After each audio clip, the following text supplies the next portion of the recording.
ಭರವಸೆಯೊಂದಿಗೆ ನಂಬಿಕೆಯ ವೈವಿಧ್ಯ ವಿನ್ಯಾಸದ ಚಿನ್ನ ಬೆಳ್ಳಿಯ ಸಿದ್ಧ ಮತ್ತು ತಯಾರಿಸಿಕೊಡುವ ಆಭರಣದ ಮಳಿಗೆ unique jewellery. Unique gold and silver jewellery, Hosangadi.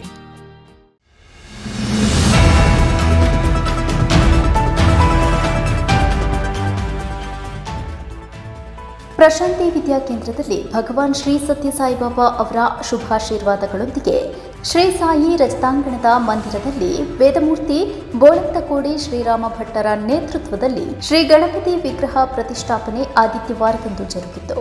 ಪ್ರಾತಃ ಕಾಲ ಗಣಪತಿ ಹವನದೊಂದಿಗೆ ಪ್ರಾರಂಭವಾಗಿ ಪೂಜಾ ವಿಧಿವಿಧಾನಗಳ ನಂತರ ಗಣಪತಿ ವಿಗ್ರಹ ಪ್ರತಿಷ್ಠಾಪನೆಗೊಂಡು ಧಾರ್ಮಿಕ ಸಭೆ ನಡೆಯಿತು. ಈ ಸಮಾರಂಭದಲ್ಲಿ ಪ್ರಶಾಂತಿ ರಜತ ಮಹೋತ್ಸವದ ರಜತ ಸಂಗಮ ಸಂಚಿಕೆಯನ್ನ ಬಿಡುಗಡೆ ಮಾಡಿದ ಶ್ರೀ ಸತ್ಯ ಸಾಯಿ ಸೇವಾ ಸಂಸ್ಥೆಗಳು ದಕ್ಷಿಣ ಕನ್ನಡ ಜಿಲ್ಲೆಯ ಜಿಲ್ಲಾಧ್ಯಕ್ಷರಾದ ಶ್ರೀ ಪ್ರಸನ್ನ ಎನ್ ಭಟ್ ಸೃಷ್ಟಿ ಮಾಡಿದ ಭಗವಂತನ ದಯೆ ಕಾರುಣ್ಯ ಸನ್ನಿಹಿತವಾಗುವುದು ಸನ್ಮಾರ್ಗ ಚಿಂತನೆಯಲ್ಲೇ, ತಾಯಿಯಂತೆ ರಕ್ಷಿಸುವ ವಿದ್ಯೆಯನ್ನ ಕೊಟ್ಟು ಸಾಧನೆ ಮಾಡುವ ಹಾಗೆ ಸದಾ ಕೈ ಹಿಡಿದು ನಡೆಸುವವನು ಭಗವಂತ. ಆದ್ದರಿಂದ ಅವನಿಗೆ ಶಿರಭಾಗಿ ಶರಣಾಗಿ ಪ್ರಶಾಂತಿಯ ರಜತ ಮಹೋತ್ಸವದ ರಜತ ಸಂಗಮ ವಿದ್ಯೆಯಲ್ಲಿ ಪ್ರಗತಿ ಮತ್ತು ಸಾಧನೆ ಮಾಡಿದ ಸಾಧಕರ ಪರಿಚಯ ಮುಂದಿನ ಪೀಳಿಗೆಗೆ ಭಕ್ತಿ, ಶ್ರದ್ಧೆ ಹಾಗೂ ಸಂಸ್ಕೃತಿಯು ಪ್ರತೀಕವಾಗಿದೆ ಎಂದು ಅವರು ಶುಭ ನುಡಿದರು.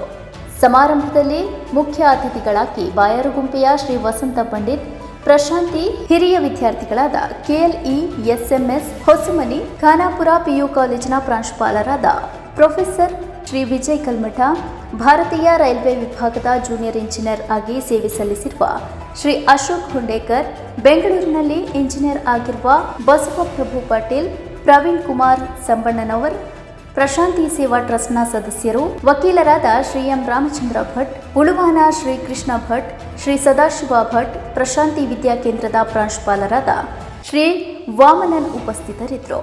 ಸಮಾರಂಭದ ಅಧ್ಯಕ್ಷರಾಗಿ ಪ್ರಶಾಂತಿ ಸೇವಾ ಟ್ರಸ್ಟ್ ಉಪಾಧ್ಯಕ್ಷರಾದ ಶ್ರೀ ಪೆಲತಡ್ಕ ರಾಮಕೃಷ್ಣ ಭಟ್ ವಿನಾಯಕನ ಆಶೀರ್ವಾದ ಮತ್ತು ಸ್ವಾಮಿಯ ದಯೆ ಕಾರುಣ್ಯದಿಂದ ಸಾಧನೆ ಮಾಡಿದ ಹಿರಿಯ ವಿದ್ಯಾರ್ಥಿಗಳನ್ನು ಉದ್ದೇಶಿಸಿ ಮಾತನಾಡಿದರು.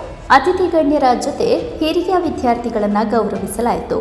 ಸಮಾರಂಭದಲ್ಲಿ ಅಗಮ್ಯವಾದ ಅತಿಥಿ ಗಣ್ಯರನ್ನ ಪ್ರಶಾಂತಿ ಸೇವಾ ಟ್ರಸ್ಟ್ನ ವ್ಯವಸ್ಥಾಪಕರಾದ ಶ್ರೀ ಎಚ್ ಮಹಾಲಿಂಗ ಭಟ್ ಸ್ವಾಗತಿಸಿ, ಪ್ರಶಾಂತಿ ಸೇವಾ ಟ್ರಸ್ಟ್ನ ಕೋಶಾಧಿಕಾರಿಯಾದ ಶ್ರೀ ಮಾಣಿಪ್ಪಾಡಿ ನಾರಾಯಣ ಭಟ್ ಧನ್ಯವಾದವಿತ್ತರು.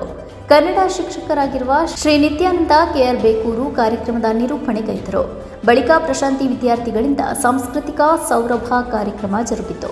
ವಿದ್ಯಾರ್ಥಿಗಳ ಜತೆ ಪೋಷಕ ಬಂಧುಗಳು, ಶಿಕ್ಷಕ ಮತ್ತು ಶಿಕ್ಷಕೇತರ ಸಿಬ್ಬಂದಿಗಳು ಭಾಗವಹಿಸಿದ್ರು.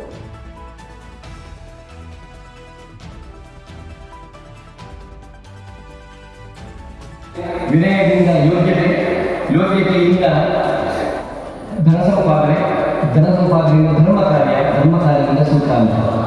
ಈ ವಾಕ್ಯ ಹೇಳಲಿಕ್ಕೆ ಬಹಳ ಚೆನ್ನಾಗಿದೆ. ಆದರೆ ಈಗ ಕಾಣ್ತಾ ಇರುವ ಜಗತ್ತಿನಲ್ಲಿ, ಈಗ ಕಾಣ್ತಾ ಇರುವ ಲೋಕದಲ್ಲಿ ಅಥವಾ ನಮ್ಮ ಭಾರತದಲ್ಲಿ ಅಂತ ಹೇಳ್ಬೋದು, ನಾವು ಎಷ್ಟರ ಮಟ್ಟಿಗೆ ನಾವು ಇದನ್ನು ಪಾಲಿಸ್ತಾ ಇದ್ದೇವೆ, ಎಷ್ಟು ನಮ್ಮ ಶಿಕ್ಷಣ ಎಷ್ಟು ಈ ರೀತಿ ಇದೆಯಾ ಅಂತ ಹೇಳಿ ನಾವು ಆತ್ಮಾವಲೋಕನ ಮಾಡುವಂತಹ ಸಮಯ ಇದೆ ಈಗ. ಅದಕ್ಕಾಗಿ ಸ್ವಾಮಿ ಅವತಾರಕ್ಕೆ ಬಂದಿದ್ದಾರೆ. ಸ್ವಾಮಿಯ ಉದ್ದೇಶ ಕೂಡ ಅದೇ. ಸ್ವಾಮಿ ಅಂತ ಹೇಳಿದ್ದಾರೆ ಅಂತ ಹೇಳಿದ್ರೆ,